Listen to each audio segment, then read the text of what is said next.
High, আমি দীপিকা সাউ। আমি ম্যামের এখানে পুষ্পাঞ্জলি ম্যামের এখানে মেকআপ আর্টিস্টের কোর্স করেছি।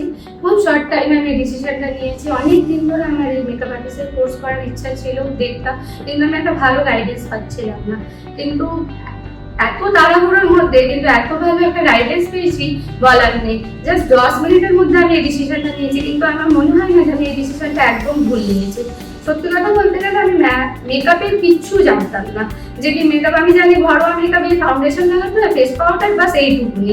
তারপরে কিন্তু আমি এত রকম মেকআপটাকে এইভাবে করে ইউজ করা হয়, এইভাবে পারফেকশন ভাবে ইউজ করা হয়, এইসব শিখেছি। কত রকমের মেকআপ প্রোডাক্ট আছে ওইগুলোর বিষয়ে জেনেছি। মানে জিরো ছিলাম, জিরো থেকে এখন আমি অনেকটাই শিখেছি। এবার আশা করছি ম্যামের সাথে আমার সম্পর্ক আগেও থাকবে, আজীবন থাকবে।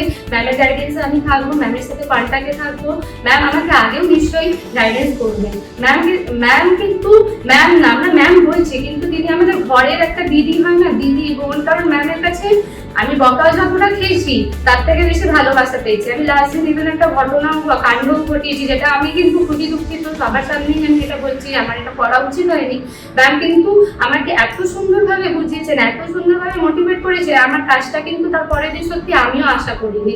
ইভেন আমার বাড়ির লোকও দেখে বলেছে, তুই এত ভালো কাজটা করেছিস, এটা যা হয়েছে সব ম্যামের জন্য হয়েছে।